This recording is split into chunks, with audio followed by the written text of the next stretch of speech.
Aujourd'hui, c'est important que vous soyez tous là pour qu'on montre qu'on est soudés, que vous battez tous pour la même chose, c'est-à-dire obtenir réparation. Les Moris du Cros ne lâchent rien. 6 mois après la fermeture de l'agence de Vénissieux, des salariés attaquent aujourd'hui au prud'homme leur ancien employeur pour licenciement abusif. Regroupés en collectif, ils sont 134 au total à avoir déposé un dossier, une première à Lyon. On s'est mis en collectif, c'est le plus fiable pour nous et puis voilà, on demande la condamnation tout simplement, pour que ça, déjà d'une, qu'on soit indemnisé à juste titre. Puis c'était la meilleure manière de prendre notre défense. En France, 2800 salariés ont été licenciés en mars dernier, dont 168 sur le site de Vénissieux. L'audience de conciliation qui avait lieu cet après-midi avait pour objectif principal de revaloriser le montant des indemnités versées par Moris du Cros. Des discussions qui ont finalement échoué. Il n'y a pas eu de conciliation, ils n'ont pas voulu concilier, ils n'ont pas voulu offrir aux salariés une possibilité tout simplement d'être indemnisés. Donc on va demander en justice cette indemnisation. Ça va à peu près de 15 000 jusqu'à 65 000 euros, 80 000 euros pour certains. Voilà. En l'absence de conciliation, l'affaire a donc finalement été renvoyée au 29 juin 2015. Assia, mise en examen pour vol et escroquerie aujourd'hui. L'adolescente avait fugué de Villefontaine, affichant son intention de partir faire le djihad en Syrie. Elle a été retrouvée samedi à Marseille par ses parents, mais la justice lui demande aujourd'hui des comptes. Dans la mesure où nous lui reprochions également d'avoir commis des infractions pénales de droit commun, d'avoir soustrait de l'argent et la carte bleue de ses parents et d'avoir utilisé et tenté d'utiliser pendant sa fugue cette carte bleue. Je l'ai donc fait placer en garde à vue d'abord au commissariat de Marseille, puis les gendarmes de Bourgoin-Jallieu sont allés la récupérer, ce qu'ils ont fait dimanche matin en vue d'une présentation devant le juge des enfants lundi matin. L'adolescente instable avait déjà fugué à plusieurs reprises et durant sa garde à vue, elle ne semblait pas prendre conscience de la gravité de ses propos.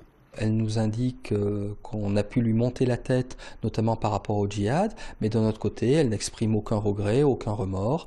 Et par ailleurs, elle a bien précisé à de nombreuses reprises dans le temps de la garde à vue qu'elle souhaitait partir, faire le djihad, que pour elle le djihad c'était la guerre sainte, c'était, je la cite, une expérience de vraie vie et qu'elle avait envie d'aller tuer des gens en raison de leur confession religieuse. Le parquet a par ailleurs réclamé une expertise psychiatrique à son sujet. Le tunnel de Fourvière va faire l'objet de travaux de mise en sécurité réglementaire à partir d'aujourd'hui et jusqu'à la fin du mois. Conséquence de ce chantier, le tunnel connaîtra cette semaine la neutralisation nocturne d'une voie dans le sens Paris-Marseille. Une fermeture totale de l'ouvrage sera par ailleurs nécessaire le week-end prochain. Un triplé, un coup du chapeau, appelez ça comme vous voulez. Hier soir, Alexandre Lacazette est entré dans la cour des très grands. 3 buts pour l'attaquant lyonnais qui, à lui tout seul, a offert une victoire facile devant Lille. 3-0, Lacazette qui a répondu de la meilleure des façons à sa non-sélection avec les Bleus.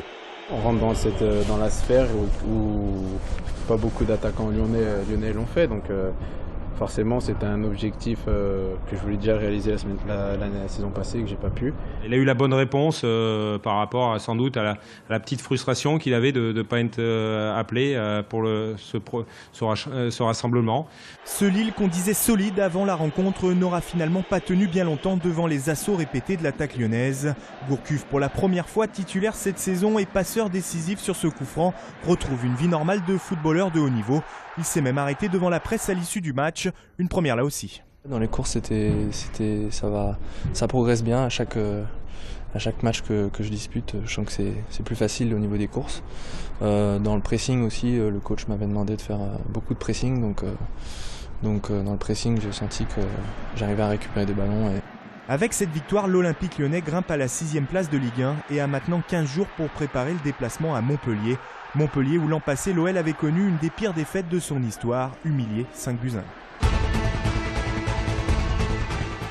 21 412 participants, c'était attendu. La 5e édition du Run in Lyon a battu tous les records de fréquentation, plus 3000 par rapport à l'an passé. Sur 10, 21 et 42 km, les coureurs se sont offerts une jolie balade dans le centre-ville de Lyon.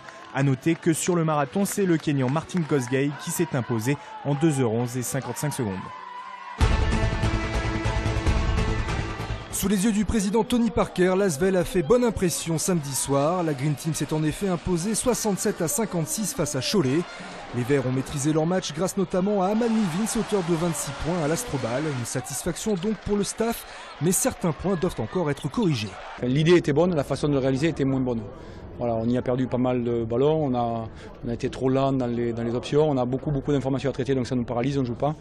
Et voilà, mais en même temps, quand on joue une équipe qui a un style particulier, bon, on travaille pour développer des options offensives, et puis là c'est un style différent. Autre bonne nouvelle, la bonne intégration de la recrue australienne David Andersen. Impeccable aux 3 points, il a marqué en tout 14 points samedi soir.